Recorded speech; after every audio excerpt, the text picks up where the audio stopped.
Good morning, everyone, and welcome back. It's nice to see everybody this morning. So today I'll be giving 3 lectures, and the first lecture today is on the global health transition, and then we'll move into a discussion of global trends in diet, and then we'll talk about dietary interventions and policies to improve cardiometabolic health. So the key, some of the key questions that we'll consider in this first session are what are the key characteristics of the global health transition? And we saw some of these yesterday when we talked about the global trends in obesity and diabetes and also cardiovascular disease. So first we'll kind of cover some theoretical framework that will help tie those together. And then we'll move into thinking about what are the dietary priorities for cardiometabolic health based on what we know about the nutrition transition. What are the dietary priorities that will help us to address the health consequences of the nutrition transition? So moving on to our first topic, the global health transition. So the global health transition, we can think about it as having 3 parts which are very interrelated.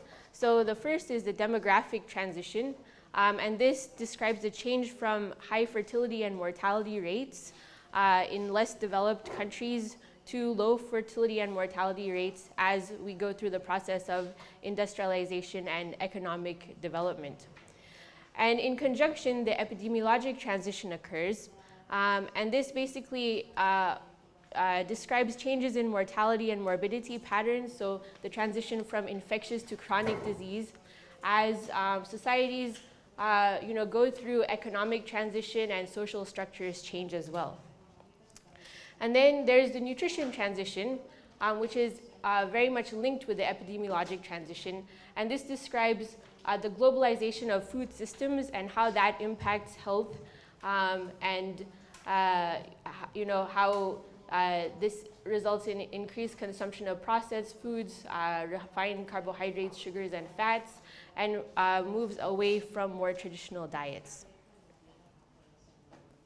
So the first topic, the first component of the global health transition is the demographic transition. And so this graph kind of describes the demographic transition going across time. So in blue, we're looking at birth rates, in red, death rates, and in black, the total population. And so you can see, if we look at these 4 stages, pre-modern, urbanizing and industrializing, mature industrial societies, and then post-industrial societies, we can see kind of the effects on the birth rates. So birth rates decline over time. Death rates also decline, but they decline earlier than birth rates, which results in this increase in population at this stage of the transition, which then flattens out as we move further into post-industrialism.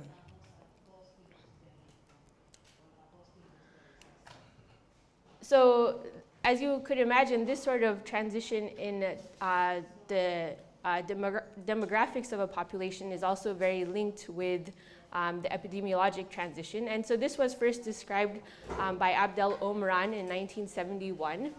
And basically it describes the changes in patterns of mortality and disease in a population where we go from high mortality among infants and children, characterized also by episodic famine and epidemics affecting all age groups, to disease conditions that involve degenerative conditions and man-made diseases like cardiovascular disease, diabetes, obesity, that affect they affect the elderly when we're considering mortality, but they certainly do affect all sectors of the population, especially as we move further and further into the transition. And so this slide describes the key stages of the epidemiologic transition. The stages are here. So we have the stage of pestilence and famine, the stage of receding pandemics, then we move into degenerative and man-made diseases, And then finally, we come to delayed degenerative diseases, as well as emerging infectious diseases. And so if we go back to the first stage, here the societies or the health it's characterized by malnutrition and infectious diseases. Life expectancy is very low, and the total deaths from cardiovascular disease, if we're thinking specifically about cardiovascular disease, are only about 5 to 10% of the total deaths. And those are mainly related to infectious conditions like rheumatic heart disease. Examples of contemporary countries, there are a few in sub-Saharan Africa. Receding pandemics, the age of receding pandemics. So this is characterized by improved nutrition and public health to reduce infectious diseases. Life expectancy moves into the 50s, and cardiovascular disease moves into around 15 to 35%. Then when we come to the age of degenerative and man-made conditions, because of increased changes in lifestyle, deaths due to chronic conditions start to overtake infectious diseases. This is where we a lot of times see the double burden of disease. Life expectancy continues to increase, and the proportion of deaths due to cardiovascular diseases also increases. And then when we move to this final condition of delayed degenerative diseases and emerging infectious diseases, at this stage, infectious diseases have almost been eradicated, but and also in terms of chronic conditions, the mortality rates from those conditions are not high in these populations. As we saw yesterday, the mortality rates from those continue to decline, especially as countries develop in terms of income. But there can be large populations living with high prevalences of chronic diseases. So for long periods of time. And then we also have increases in aging-related conditions such as Alzheimer's disease. And we can also see now the emergence of new infectious diseases or infectious diseases related to antibiotic resistance and so on. So, this is kind of an overall theoretical framework, and it doesn't necessarily fit every single country and every single stage of development, but it provides sort of an overview of the kind of general picture on how development affects epidemiologic change. So if we think about the distinctions in terms of where countries are on this spectrum, if we think about high-income countries, so most high-income countries are in the third or fourth stage of the demographic and epi transition. So fertility rates are low, causes of disease and deaths have shifted from infectious to chronic disease.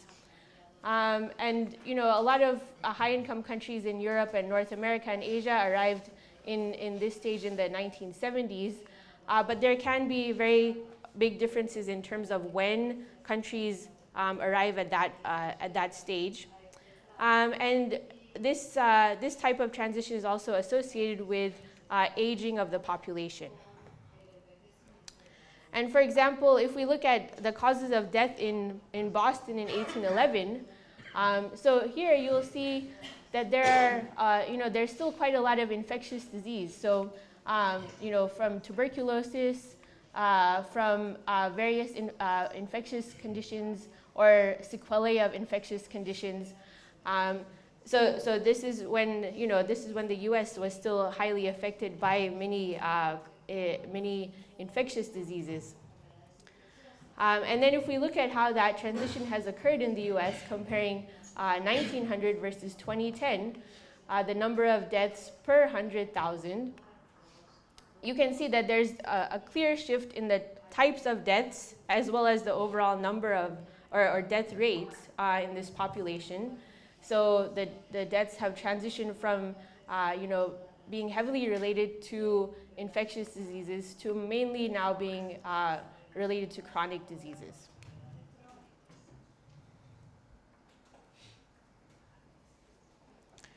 If we then consider low and middle income countries, this is where the situation can really vary dramatically from country to country. In many low-income countries, there's still relatively low life expectancy, and this can be due to poor nutrition status, poor water and sanitation conditions, and this can also be compounded by poor access to health care. And then in middle-income countries, this is where we see the double burden. Chronic diseases are increasingly becoming more important than infectious diseases, or there are larger burdens due to chronic diseases. But the health systems in many middle-income countries have been for a long time geared to dealing with infectious diseases, which then poses a challenge to transition the health system from dealing with infectious diseases to dealing with chronic diseases. And when we think about the demographic situation, that can vary quite a bit. In some low and middle income countries, fertility rates are quite low. In others, they're quite high, and that affects the population structure and therefore what types of diseases are predominant in those countries. And so, and as we spoke about briefly yesterday, due to the subnational differences within countries in terms of economic status, urban versus rural, residence, or education level, there can also be very large differences or disparities within a country.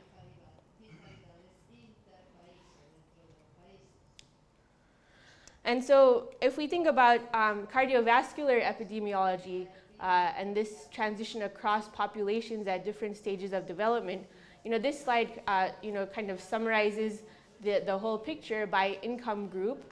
So in high-income countries, the peak of cardiovascular mortality was it was earlier. It was probably in the 70s. In economies in transition, their peak period of cardiovascular conditions was in the probably 1990s. Now we see the stage where a lot of middle-income countries and low-income countries are reaching this peak of cardiovascular disease, and it remains to be seen how the health systems will cope with that and how this will continue to progress. So this only goes up to 2010. So it would be, I suppose it would be good to update this further. But this is helpful just to show you kind of the overall picture of how cardiovascular disease shifts in these populations based on economic development and based on income level. So when we think about disparities in terms of the epi transition, the picture is more complicated for low and middle income countries than it is for high income countries, as they may not necessarily follow the exact same path as high income countries have. The transition, the epidemiologic transition, took about maybe 200 years to occur fully in high income countries, whereas in low and middle income countries it's occurred a lot more rapidly. So so that's why there can be large disparities between countries as well as within countries. And so this really makes us requires us to broaden what we think about when we're thinking about the determinants of population health. As I mentioned yesterday, it's important to not just think about individual risk factors, but to think about the entire social structure as well as societal influences on health in order to understand the nuances between countries as well as within countries when we're thinking about these types of transitions. So this brings us now to the third component of the global health transition, which is the nutrition transition. And so this can be thought of in about 5 stages. And the first 2 stages are actually not shown in this graph, but basically the first stage involves patterns of nutrition involving collecting food, so sort of hunter-gatherer populations. And those populations are not very prevalent currently, except in isolated parts of the world.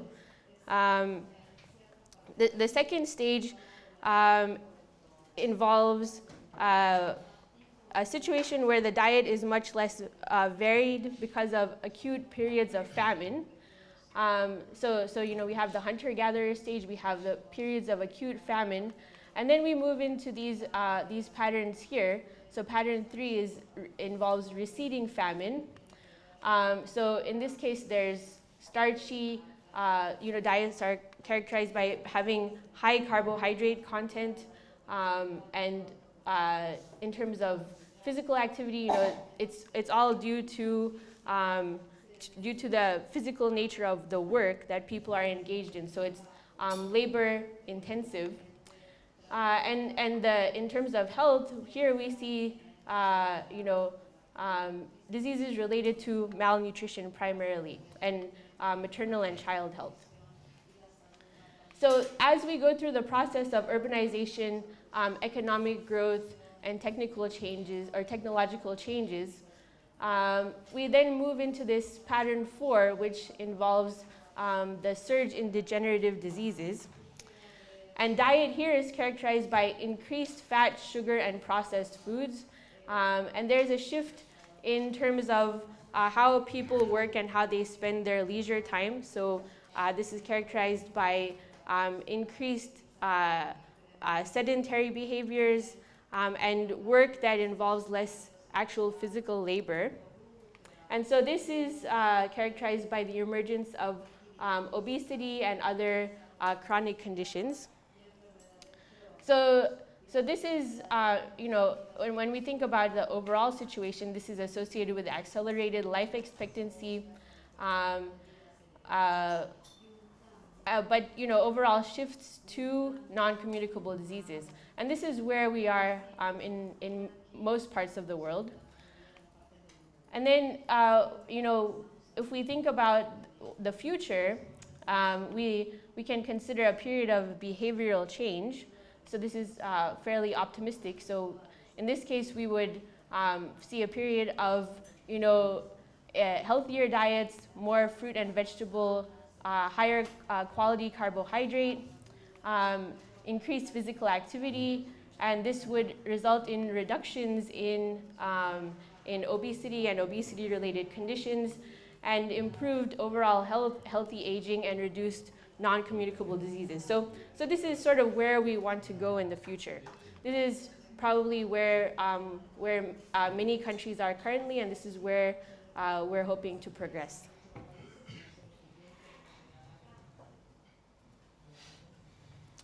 And so if we think about how these are linked together, so we talked about the demographic transition, we talked about the epidemiologic transition and the nutrition transition. So this figure kind of brings the whole picture together. So if we start over here, we begin with a period of high fertility and mortality, reductions in mortality and the changing age structure, and we arrive at a period of reduced fertility and a focus on healthy aging. In the epi transition, we start with a high prevalence of infectious disease. Then we see the age of receding pestilence and poor environmental conditions, which also leads to infectious disease control, and also results in improved nutrition. In terms of the nutrition transition, we start at a period of high prevalence of undernutrition. We have then receding famine, so improved nutrition, but then we see the shift to processed diets, which leads to diet-related non-communicable diseases. And so now we're currently in the stage where chronic diseases predominate, and so we see this focus on medical intervention, policy initiatives, and behavioral change, which is we're going to talk about these two latter topics in more detail in subsequent parts of today's lecture. So we talked about the epidemiologic transition kind of in an overall sense. And now let's focus specifically on the cardiovascular risk transition. So this graph shows how key cardiovascular risk factors, so mean systolic blood pressure, total cholesterol, fasting plasma glucose, and BMI, have changed over time in relation to per capita GDP, so basically country level income. And these data show data for both women and men in 1980 and in 2008. So if we start by looking at the relationship between systolic blood pressure and country level income, in 1980 there was a pretty strong direct linear relationship between systolic blood pressure and country level income for both women and men. And then if we move into 2008, you can see that this relationship has basically switched direction entirely. So there's still a linear relationship, but now it's going in the opposite direction for both women and men. And I should mention that each point here represents one country, so one out of about 200 countries of the world, and they're color-coded according to their world region.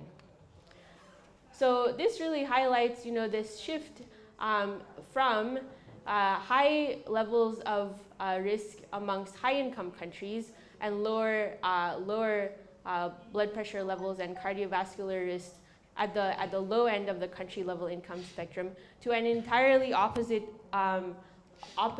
situation in 2008, where due to improved treatment of blood pressure and focus on antihypertensives, now the high-income countries actually have significantly lower blood pressure than the low-income countries.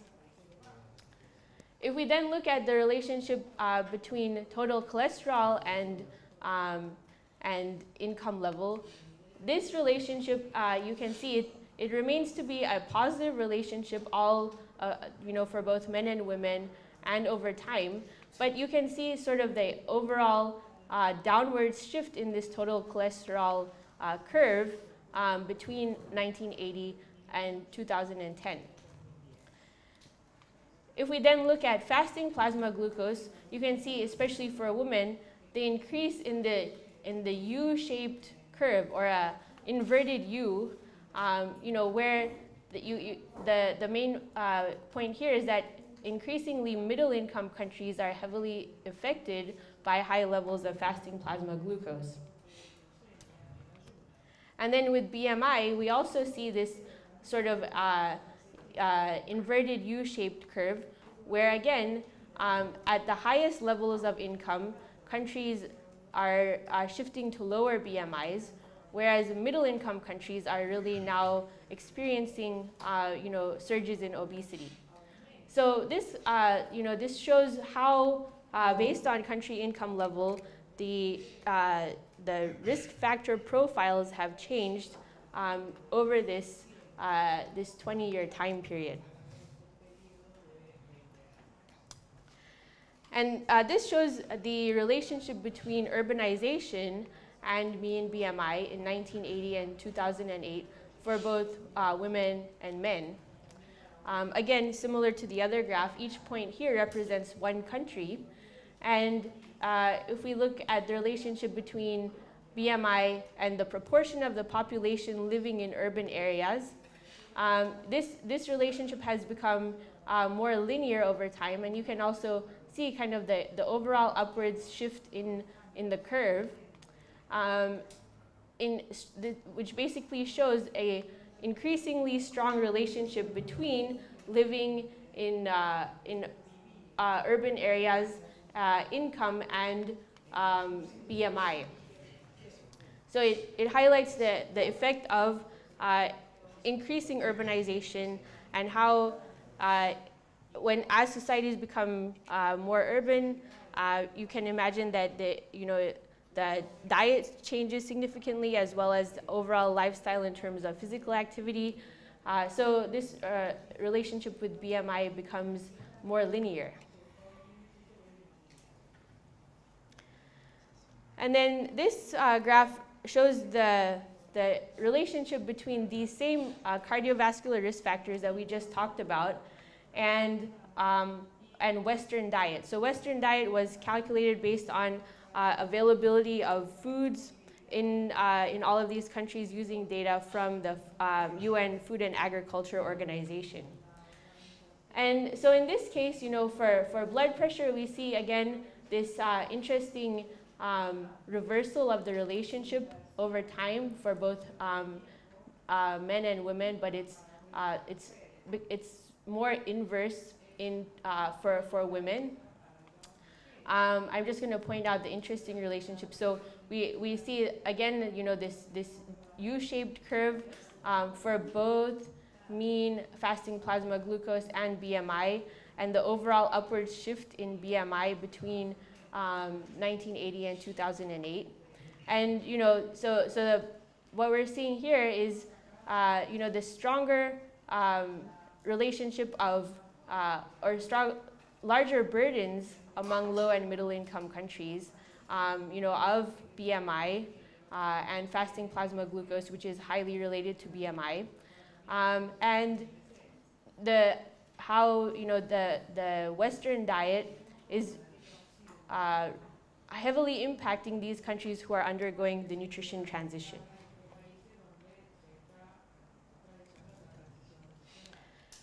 And if we now look at per capita consumption of cigarettes, so basically smoking in women and men, and this is just in 2008, this shows the relationship between cigarette smoking and country level income. So you see this interesting difference between men and women in countries around the world, where it looks like in high income countries, rates of smoking are declining, and it's more middle income countries that are affected, whereas in women it's still, we still see this linear relationship here.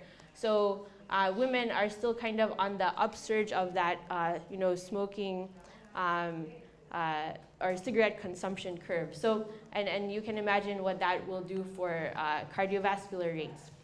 So these data really kind of help us to show how risk factor profiles have changed as countries move through different income levels and change over time.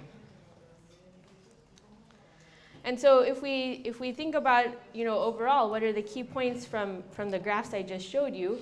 So first of all, if we think about 1980, we saw that all the risk factors were higher in wealthier countries. But by 2008, there was either no relationship between blood pressure and income, or blood pressure was actually lower in wealthier countries for women. And we saw this U-shaped relationship between BMI and national income. So this really points to the large increases in overweight and obesity in many middle-income countries. And total cholesterol was associated with both income and Western diet throughout this period. And that's because the Western diet pattern that we derived from the food availability data was high in animal fat. So that could be why there's this relationship with total cholesterol. And fasting plasma glucose was positively correlated with BMI, as you would imagine based on the biological relationship between the two. I didn't show these data, so I won't go into that in detail. But basically, what the point is, if these trends continue, developed countries will continue to face, an obese population with high prevalences of diabetes, and developing countries will, have to face this combination of obesity, hypertension, and diabetes. So, what this points to is that the issues of hypertension have been dealt with pretty well in a lot of high-income countries due to improved treatment.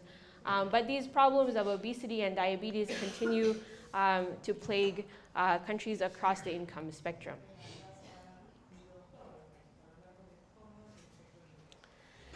And so if we look at this data, this kind of supports what we've been talking about so far. So this is the age-standardized death rate per 100,000 people and these data come from countries around the world.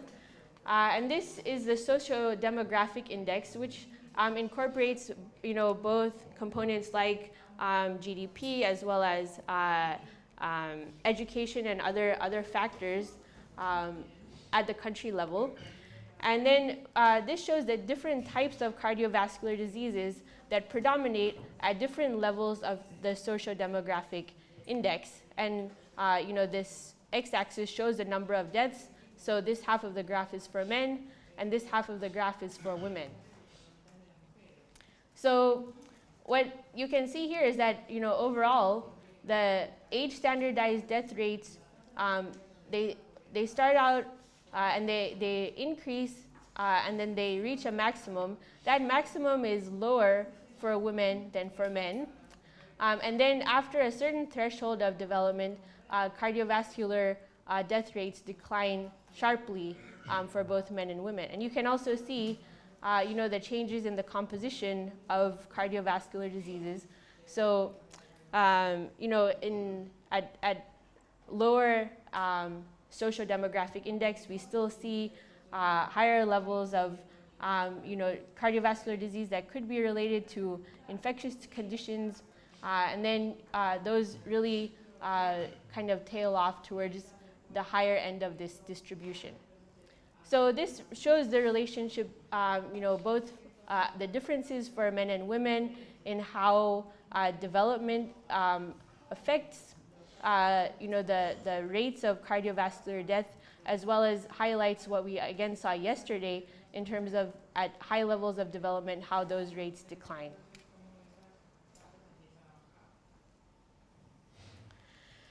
And if we now look at these data, so these are from the Global Burden of Disease Project, which basically estimates deaths and or mortality and morbidity from major risk factors in many countries around the world.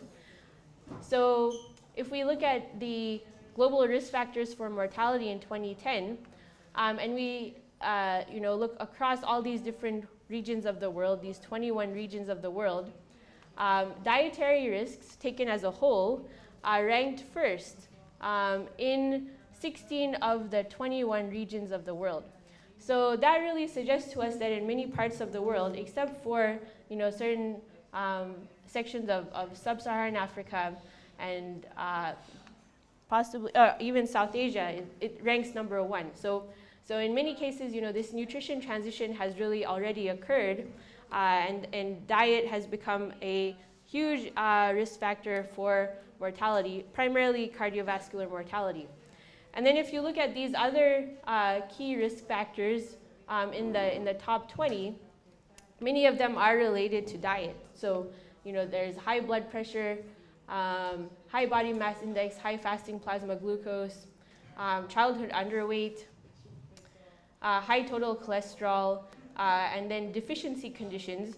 So these are all related to diet. So we can see how diet is a hugely important factor in global health, and how important it is in so many regions of the world.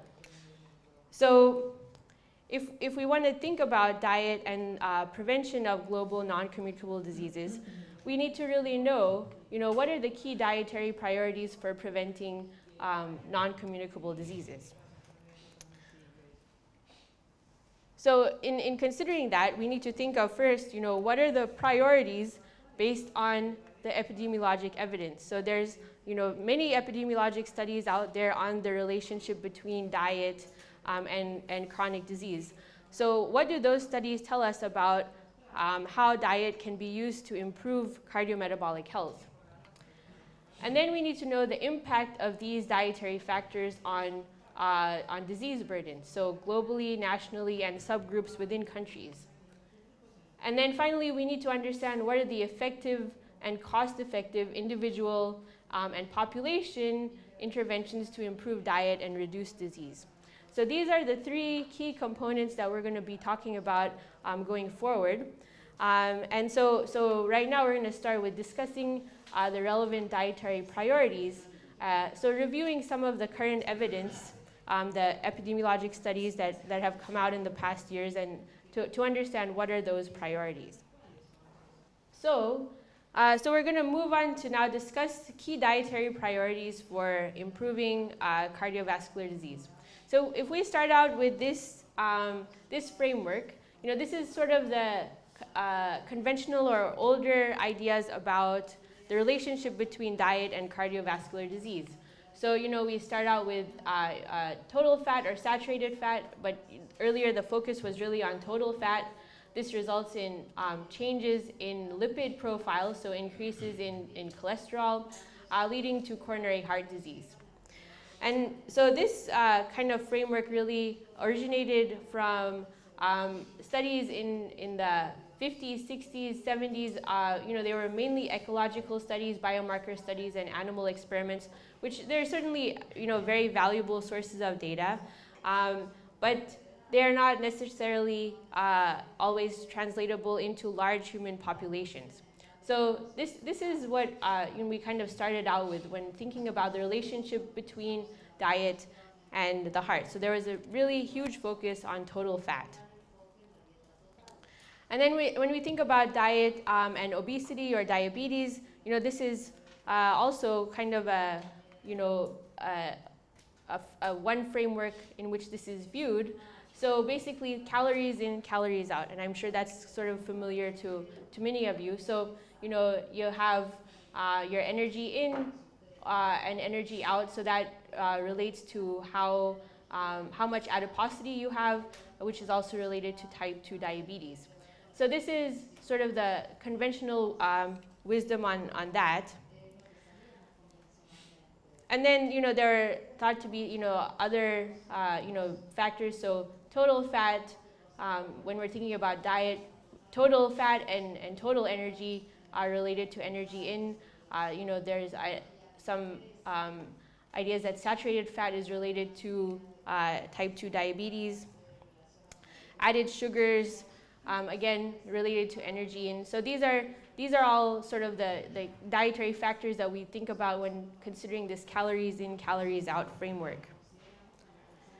And as I mentioned to you earlier, a lot of that evidence came from ecological studies or animal studies, which are not necessarily, at the top level of this pyramid of evidence. So, animal studies, ecological studies, prevalence studies, kind of, they're very useful, especially for hypothesis generation.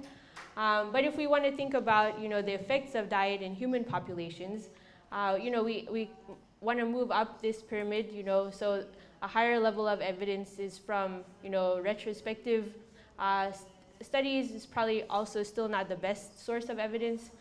We then move into randomized trials of physiological measures. But these mainly, when we're thinking about diet, a lot of time look at physiological measures, so LDL cholesterol or fasting plasma glucose, blood pressure. When we're thinking about trials of diet, for example, the DASH diet or OmniHeart or those other large studies that have looked at the impact of diet on these intermediate outcomes.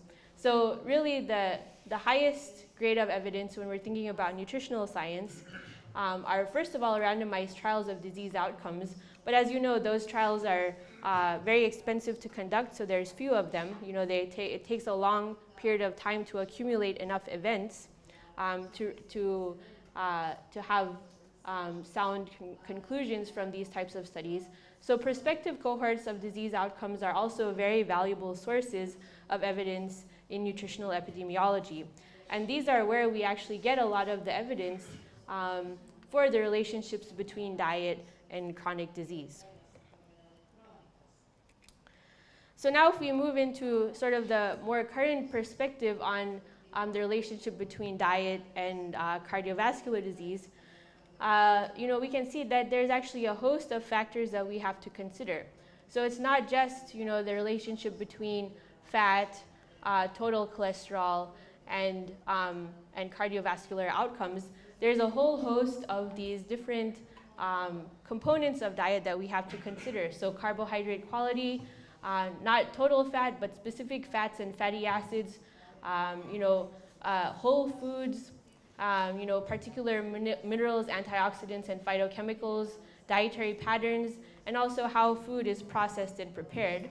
And these all have, synergistic effects on many intermediate factors. So blood lipids, blood pressure, all of these intermediate factors, as well as various types of inflammation that impact cardiovascular disease.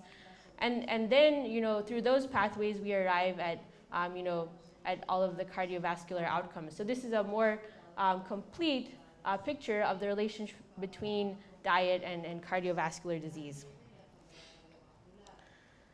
So, we don't just need to consider total fat. It's important to consider the types of fat. There are so many different types of dietary fats. All of them have, diverse health effects.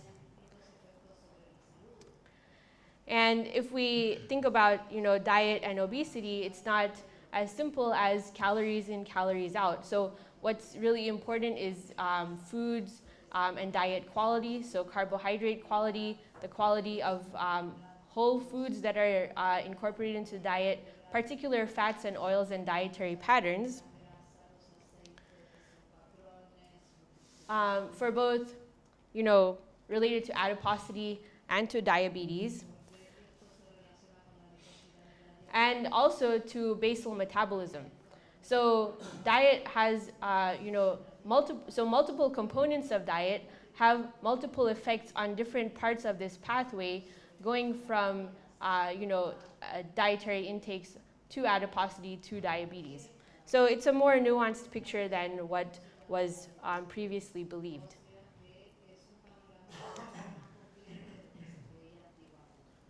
So as I mentioned to you earlier, there was initially a major focus on dietary fats when we're thinking about cardiovascular disease. So if we look here at biomarkers, so these data come from a meta-analysis of 60 randomized feeding trials, and it basically looked at the relationship between these different intakes, so the percent of energy from these different fat sources, so saturated fatty acids, monounsaturated fats, and polyunsaturated fats, and the impacts on LDL cholesterol. So here we see this strong relationship between saturated fat and LDL cholesterol, which is what was expected based on that, kind of traditional framework of the impact of fat on blood lipids. But if we look at HDL, then actually all three of these different types of fat have a positive impact on HDL cholesterol. If we looked at triglycerides, they all, they have sort of similar impacts in this case. And then if we look at the total total to HDL cholesterol ratio, MUFA and PUFA are beneficial, and saturated fat is, a little harmful, but it's still fairly close to null. And I should emphasize that this is comparing the change in these fatty acids compared or substituting for carbohydrate in the diet. So the key message is here that, for example, MUFA and PUFA are protective in comparison to carbohydrate, but saturated fat is fairly neutral almost. And so if we look not just at biomarkers like blood lipids, if we look at actual cardiovascular events, this is a meta-analysis of 16 prospective cohort studies from different countries around the world. And it's looking at the relationship between, or the effect of saturated fat intake, comparing high versus low categories on CHD events. And so overall, the overall effect is that there was no significant association in this meta-analysis.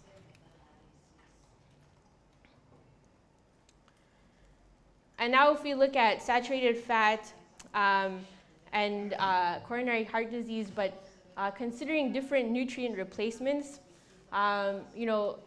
These results summarize data from both trials and observational studies.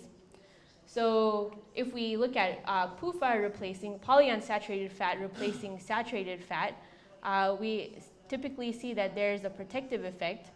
Carbohydrate replacing saturated fat, there's a relatively null effect. And monounsaturated fat replacing saturated fat, there is actually some heterogeneity here. Usually we think of monounsaturated fat as being beneficial. This effect here could be because most of these data come from US studies, and in that case, the main source of MUFA is not olive oil, it's actually animal fat. So a key message here is that when we're comparing carbohydrate versus saturated fat, there's really a relatively null effect here.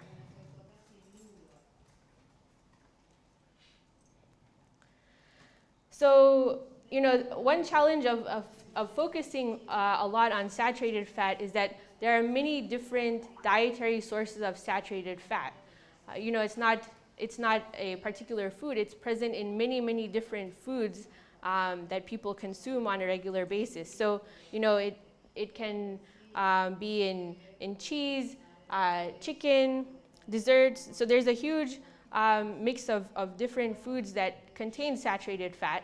And so if you have an overall message to the public, that we need to just reduce saturated fat, how do people know where to reduce it from? Should they reduce saturated fat by reducing consumption of ice cream, or should they reduce it by reducing consumption of nuts? Those two have very different health effects. So it's important to consider that when we're trying to develop messages for the public. And so these are sources of saturated fat from US data. So you can see that there's a large diversity of different sources. And again, if we suggest to people to reduce saturated fat, from which source? The question is really from which source. So that's where you see the difficulty in having single nutrient related dietary recommendations. It kind of oversimplifies the picture, and it makes it hard for people to incorporate that into their daily lives. So if we think about overall evidence on saturated fat, saturated fats have many different complex biological roles. So there are many different saturated fats. They have different chain lengths with different biological effects. And the relative effects of saturated fat really depends on the comparison nutrient. So if you're comparing saturated fat to polyunsaturated fat, then saturated fat will probably, polyunsaturated fat would be more protective. But if you're comparing saturated fat to refined carbohydrate, then there's probably no beneficial, or there's no real difference between the two. And as I mentioned just now, so saturated fats come from many different foods, and all of those different foods have lots of other nutrients. There are synergistic effects within foods on health. So it's important to consider those factors because those can also have health effects. So again, having this single nutrient emphasis may not be very helpful.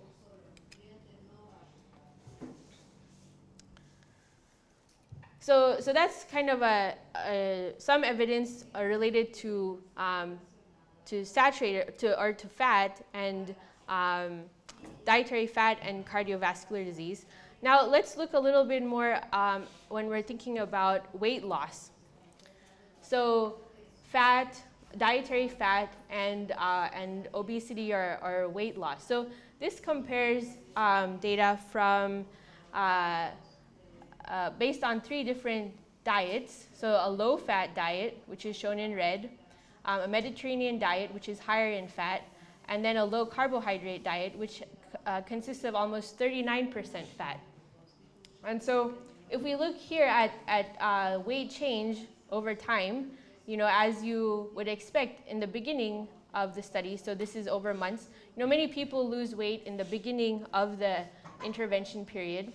But then if you look at the low-fat diet, people gain weight back at a higher rate than on the high-fat diet. So the high-fat diet shows more sustained weight loss over time.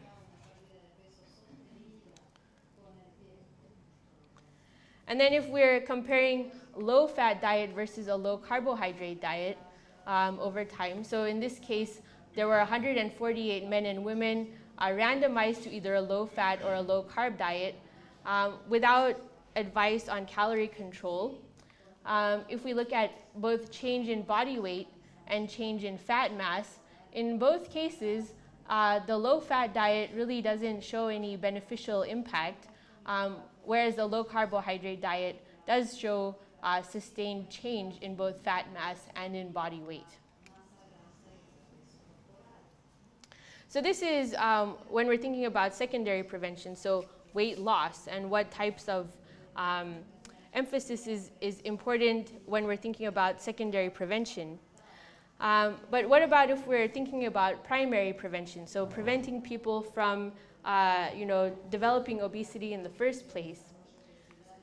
In this case, we want to prevent long-term weight gain, and the average adult gains about 1 pound per year, which is not a lot, but it adds up. So it adds up to about 20 pounds over 20 years.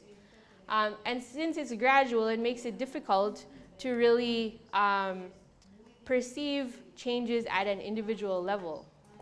So these dietary trials of short-term weight loss, are probably not going to inform long-term weight gain in populations that are not already obese. So how can we address that? How can we prevent long-term weight gain in healthy populations? So these data come from 3 large cohorts, the Nurses' Health Study, and the second Nurses' Health Study, and the Health Professionals Follow-Up Study. So these are 3 large cohorts in the US, including data from 120,000 men and women followed for 20 years. And basically, these data look at weight change each 4 years for these different components of diet. So I'll just go through this briefly. In terms of the weight change over 4 years, so foods like potato chips, sweet, and desserts, as expected, contribute to weight gain over time. But certain other foods like cheese have unexpected effects, as well as low-fat or skim milk, which actually was associated with weight gain versus whole-fat milk. And then these are some of the foods that show protective effects. So basically, prevention of the weight change over 4 years. So this basically tests the hypothesis that all calories are created equal. So it suggests, that, per increased serving per day, a serving of potato chips is very much different than a serving of whole grains or nuts, which, it seems obvious to us, but if you're saying calories in, calories out, then all calories are the same. This really kind of disproves that idea that all calories are the same. I won't go into this in detail in the interest of time, but this just looks at the effects of vegetables. So basically, when we're thinking about foods and obesity, there are many complex influences. All calories are not created the same. And we have to think about, issues like, carbohydrate quality. I will go through this fairly quickly. So, how to think about carbohydrate quality. One useful metric is the ratio of total carb to fiber. So if the ratio is greater than 10 to 1, it's something we want to avoid. If it's less than 5 to 1, then it's a very good choice. And then there's, some data on the beneficial impacts of dairy on diabetes, which again I won't go through in detail. But if we look at these evidences as a whole, then we can see that the evidence is fairly clear that these are the foods we want to consume more of, and these are the foods we want to consume less of. And of course, people don't eat foods all by themselves. They eat foods as part of overall dietary patterns. For a long time, nutrition focused on single nutrients, and this is really because of the origins of nutrition science, which were to deal with deficiency conditions. But when we're thinking about chronic conditions, it's a much more complex picture. So it's very important to think about dietary patterns. And a very good example of this is the Women's Health Initiative randomized trial where reducing total fat really didn't have any impact on cardiovascular disease, diabetes, or insulin resistance. But trials of dietary patterns, so the PREDIMED dietary pattern trial, which looked at a Mediterranean diet including nuts, or a Mediterranean diet including olive oil, had very beneficial impacts on cardiovascular outcomes, even though it's a fairly high-fat diet. So dietary patterns are very important. And this is also evident if we look at these key dietary pattern studies, so the DASH diet and the Mediterranean diet, all having very beneficial impacts on cardiovascular risk factors. And so dietary guidelines currently really emphasize healthy food-based dietary patterns and don't really emphasize single nutrient or changing single nutrient profiles within the diet as much anymore. So this is really what we think about when we're considering dietary priorities for good health. These are the beneficial components. These are the harmful components that we want to reduce based on the current epidemiologic evidence that we have right now. Thank you very much.